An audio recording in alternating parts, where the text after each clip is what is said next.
I feel like we're at an incredible moment in documentary where everything is just flourishing. I mean, it feels like a real renaissance for, our time.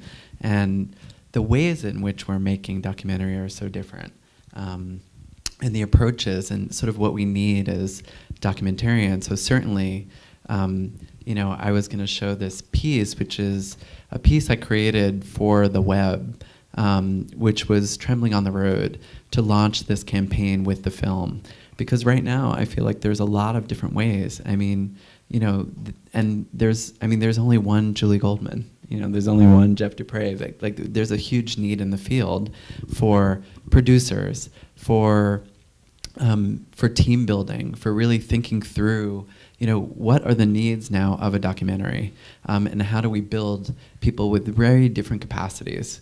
How do we build social media expert into our team? How do we build, many of us are going to, television, but we're also going to Ford, to Fledgling Fund, to Chicken and Egg, to, a lot of the foundations, to the Brit.Connect Fund. There's a lot of funding out there now for campaigns and for really allying social issue campaigns with distribution, which we're calling it sort of impact distribution.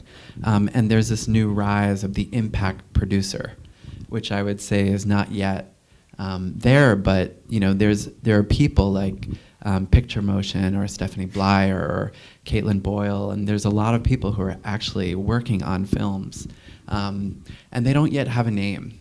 And the field hasn't been fully professionalized.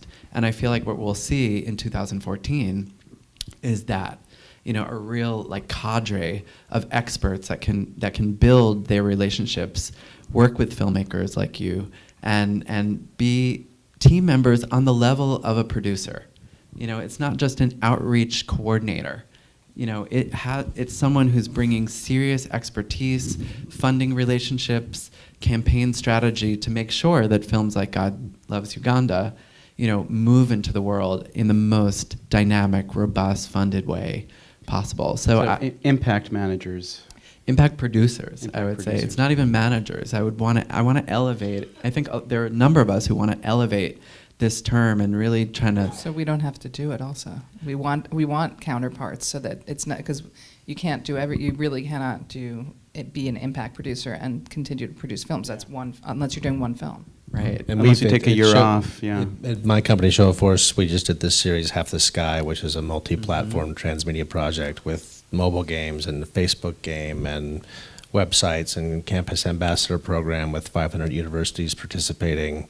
And out of that, we've created a whole social media kind of division, and we now do projects for filmmakers. We sort of serve as consultants, and sometimes we sort of create or take over their Facebook and Twitter and Pinterest and all those presences, and we sort of develop strategies for them. So, but the Half the Sky was like this amazing learning experience for us. So I'll just show this. It's like gives you a sort of a sense of that movement. So this is Trembling on the Road. This is not quite that kind of a film. A documentary now showing in Baltimore depicts the controversial struggle of homosexual Orthodox Jews, and it is sparking protest. God said it's an abomination.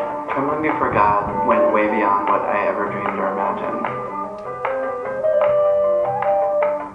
I've had people over the years share with me how the film transformed their life, their family, their community, their rabbi. Seeing another woman being, affectionate and being in love with another woman, I never heard of that before. That was like the wow moment. If I came out of this community, This is way beyond the film. This is really a movement. But I feel like the work is not done. There's still a next step.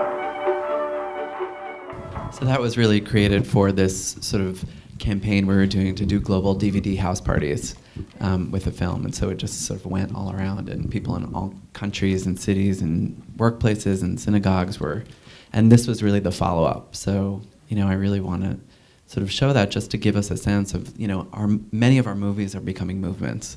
So how do we really build the teams around that? And that's a big question for me right now.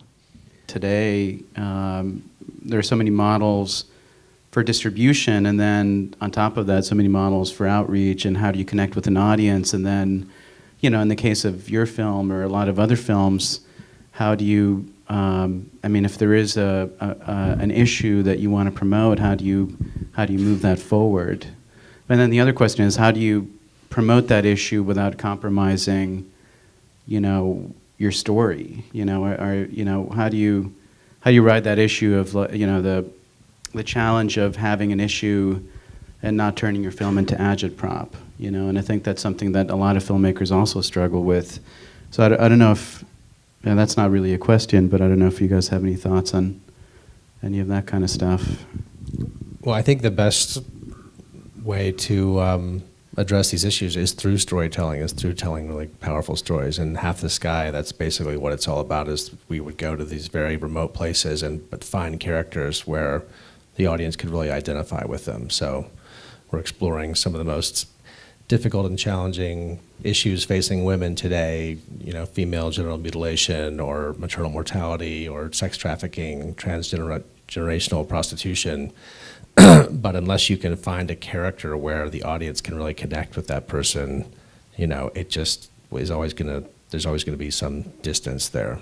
But, you know, for Half the Sky, it was a 4-hour PBS documentary series, but then we created video content for our 30 NGO partners, and then in the wake of the broadcast, we created a CrowdRise page where you could donate directly to those organizations, and you know, we raised over $5 million to date for them. So it's been incredibly successful, and now we're doing a sequel with more stories. We're shooting in Haiti this week. We're going to Kenya. We just shot in Nashville. We're doing lots more stories in the U.S. this time. But yeah, I mean, social media is definitely the answer to an age-old problem with documentaries, just sort of like incredibly beautiful films that don't go anywhere because there's not enough promotional money from the distributors and the broadcasters to, you know, especially like a one-off film that's on public television or on HBO anywhere. There's never going to be enough resources to get the word out just from those organizations. And, you know, Facebook and Twitter and all that is just really effective in that way. Well, it gives a long life to a project. I mean, you could have a huge success in the short term, but then there's also the long tail. You know, 10 years down the road, there's still a presence. I look at Sandy and Judith Halfin as kind of like the people who paved the way in a lot of ways for this shift to impact, because they took the time to spend years and years working to get their films out into the communities, and everyone else would be like, I don't have the time. But so that's why it really started to be something where you would try to build something while you were making the film, and then especially after you're making the film. Now, it's kind of become before you make the film, which is a little weird.